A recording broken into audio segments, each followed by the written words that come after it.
grade 8. Welcome again. It's me again, Ma'am Angelian. And we are down to our last topic in this quarter. Lesson 4. Our topic for this video lesson is persuade using a range of verbs, adjectives, and adverbs. But before we proceed to that, of course, let us discuss our learning objectives. So at the end of the lesson, the student should be able to identify the appropriate verbs, adjectives, and adverbs. And then appreciate the importance of conveying emotional response to an issue for persuasions, and write a persuasive paragraph using verbs, adjectives, and adverbs. So what you're going to do is you're going to write a persuasive paragraph which you are going to use verbs, adjectives, and adverbs. Okay? So let us now proceed. Ano muna yung persuasive techniques? But of course, ano muna yung persuasive? Ano nga ba yung persuasive? No? Persuasive, ito yung panghihikayat or paghimo na panghihikayat na sa isang tao na paniwalaan kung ano yung sinasabi mo or panghihikayat sa isang tao na gawin kung ano yung gusto mo. Okay? Yun yung persuasive. Okay? So, persuasive techniques, methods, or strategies used by writers to persuade the audience to agree with certain ideas or thoughts. So, we have persuasive techniques na sinasabi, ito yung mga methods or process or procedure na ginagamit ng writer para maniwala yung kanilang reader sa kanyang idea. Okay? So, yun yung persuasive technique. So, i-define muna natin si verb, si adjectives, at si adverb. So, si verb, may idea ba kayo kung anong verb? Of course, you already know what is verb, right? Verb is an action word. So, these are words that shows an action, occurrence, or state of being. Okay, so, using verb to express response generally makes someone feel something that we can use to persuade, to convince someone. Okay, so may tinatawag tayong emotional response verb, which is this verb expresses an action or state of an emotional or psychological nature, which is nagagamit ito para ma-convince natin ang isang tao na maniwala sa ating ideas or sa ating thoughts. Okay? So, yun yung emotional response verb. So, we have different types of verbs. Meron tayong linking verb. So, yung linking verb, this verbs links. From the word links, it connects the subject to its predicate. So, the predicate states or tells. So, meron naman kayo idea what is predicate, right? So, predicate states or tells informations about the subject, which could be an emotion or a description. So, meron siyang sample ng ating linking verbs, is, was, were. Okay? So, I have here an example. No? Nanay, I want you to stay at home due to this pandemic. So, want. Example natin yung want. It could also consider as verb. Diba? Wants or yung gusto. Verb din siya. Action word siya. Which it shows an emotional response verb. Okay, it is an emotional response verb na nag-express siya ng action or ng state of an emotional. Okay? Yung want, yung desire, yung gusto, no? Nanay, I want to stay at home due to this pandemic. So, the sentence expresses a strong desire for his or her nanay to stay at home. Expressing a strong desire is a way to tell someone what would you like to happen. Okay, nag-express ka with your strong desire from the word want. Okay? Next is, I think you should see a doctor. You look pale. So, ang ating verb here, or ang ating emotional response verb is the word think. No? So, the word think is used to state a strong belief. The strong belief towards an existing fact. No? In this sentence kasi, yung speaker, nag-state siya na kailangan, nag-state siya na strong belief niya na dapat magpatingin na siya sa doctor kasi namumutla na siya. Okay, namumutla na yung taong kausap niya, no? Na sinasabi niya na kailangan mo na magpatingin sa doctor kasi namumutla ka na. So, yung speaker, nagsho-show siya ng strong belief niya na kailangan na ng kausap niya na magpatingin sa doktor. Okay, so yung verb or yung emotional response verb here is the word think. Okay? Next example natin, I am afraid that I might fail the test. I have to study well tonight. So in the first sentence, the verb am. Okay? The word am is used to tell that the speaker is afraid on the possibility na siya ay mag-fail sa kanyang exam. Okay? And then, it states a feeling. It states a feeling in persuading someone. Okay? Na kailangan niyang mag-review para hindi siya mag-fail sa kanyang exam. No? Nag-show siya ng strong feeling. Okay? Or strong belief. So, yun yung linking verb ng types of verbs natin sa emotional response. Okay? So, next natin, after ng linking verb is modals.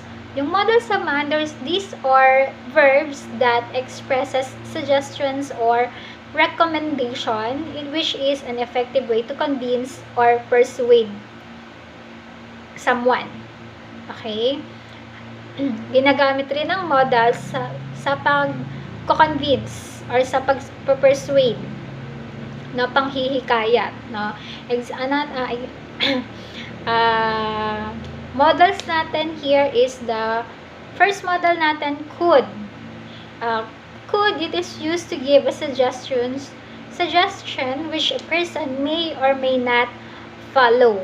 So we have here an example. The teacher said that you could use the vacant chair at the back. So the modal could is used to give suggestions that the person could use the vacant chair. Okay? Ginamit yung word na could. So the person here may or may not follow. No? Nagbibigay lang naman siya ng suggestions eh.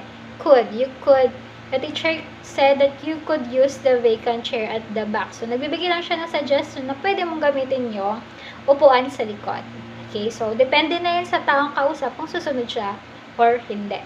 So, yun yung could na first model natin. Next model is should.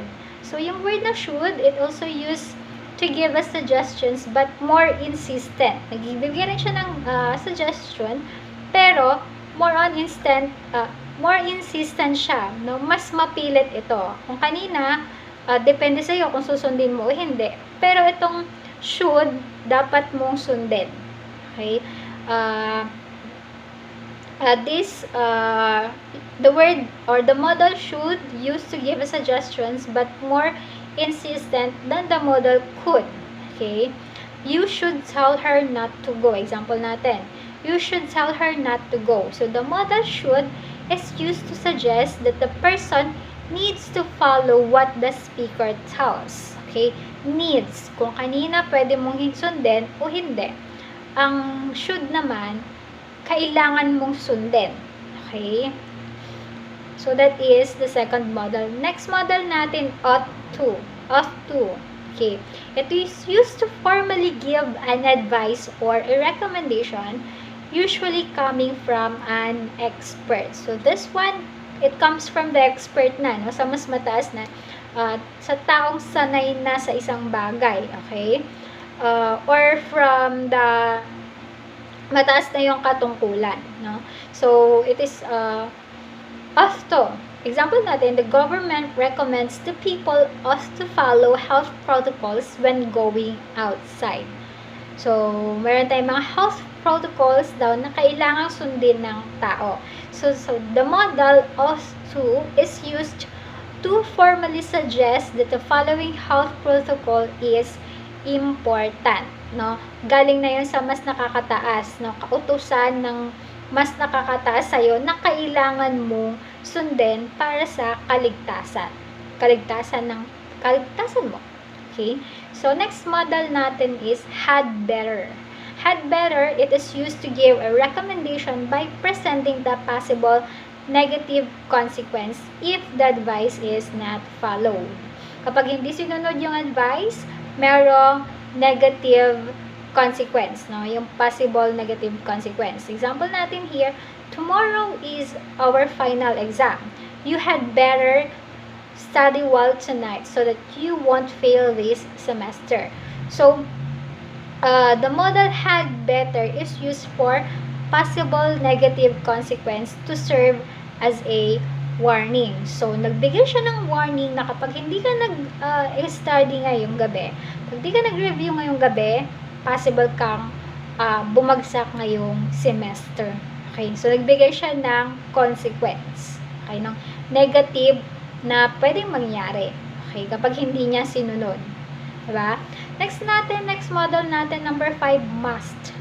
So, it is used to show a strong obligation that needs to be followed. Strong obligation na siya na kailangang sundin. Okay? Must.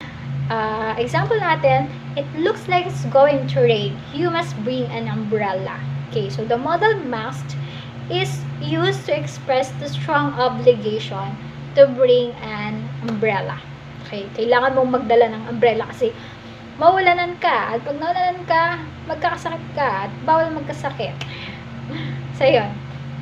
So, those are the modals. No? Yung linking verbs and modals na ginagamit in persuading or in persuasive techniques. Okay. Remember, gagawa kayo ng persuasive paragraph. So, itong mga binigay kong examples ay inyong gagamitin. Yung types ng verbs at ng types ng verbs at yung mga modals. You're going to use this in your paragraph. Okay, so now let us proceed sa adjective.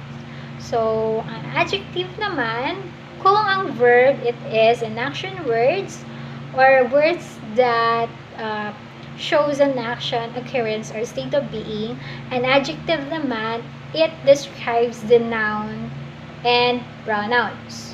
So, alam niyo na naman kung ano yung nouns and pronouns, right? These adjectives are the describing words which are most commonly used to make the audience feel a specific way regarding something. Okay, so that is the adjectives. Dinidescribe niya si noun at si pronoun.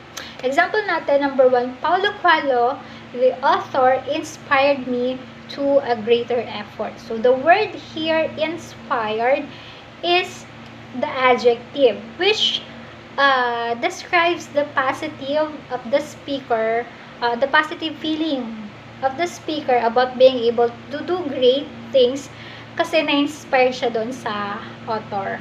Okay? So, next natin, she wiped her eyes, embarrassed to feel the tears on her cheeks. So, the adjective word here is the word embarrassed, which means the word embarrassed emphasizing the girl's negative emotion of being seen crying. So, dinedescribe niya na siya ay nahihiya na makita siya ng ibang tao na siya ay umiiyak. Okay? So, again, when we say adjective, dinedescribe niya si noun at si pronoun. Okay? Ngayon, proceed tayo kay adverb. So, same then. So, si adverb naman, words that give informations about a verb. Adverbs can be used to describe actions in a particular way. Okay, so nagde-describe din si adverb. Okay? It describes the verb in a particular way. Now, these are the words which modifies the verbs are adjectives. Just like the adjectives, they are also used to make audience or reader feel a certain way about an issue. So we have here different words or different adverb, and then meron din tayong mga meanings, no? Fortunately, strongly, clearly, obviously, evidently, personally, truthfully, truly, disappointingly, completely, definitely, really, actually, unfortunately, surely, or absolutely, probably, definitely, really, or actually. So, yun yung mga adverbs. It can be used to describe the actions. Okay? We have here an example. I will definitely take a vacation after all these full loads of works. So the words definitely, or the word definitely, emphasizes the stand of the speaker is certain of taking a vacation when he or she finishes work. Okay? Meron siyang strong, or in-emphasize niya na siya ay magbabakasyon pagkatapos niya na siya ay magbabakasyon pag natapos niya lahat ng kanyang trabaho. Okay? Next example natin is, we have to deal with the problem immediately. So, the adverb immediately makes the need for action seem particularly urgent. No? Pinapakita ng word ni immediately, pinapakita niya na urgent, na kailangang gawin na kagad yung action. Okay? So, next example natin is, actually, I'm tired for today. We can continue working tomorrow. So, the word actually emphasizing a point that the speaker is tired and wanted to finish the work tomorrow. So, the adverb is placed the beginning of the sentence. So, possible na yung adverb, pwede siyang sa dulo, pwede siyang sa gitna, at pwede rin siyang sa beginning ng sentence. Okay? So, those are the example of the adverbs na ginagamit sa persuasive techniques. No? Persuading using range of verbs, adjectives, and verbs. So, that's it for this lesson. And I hope you understand our lesson. And if ever my question, you can just beat me up on my messenger. And so, that's it. Bye-bye. Bye-bye.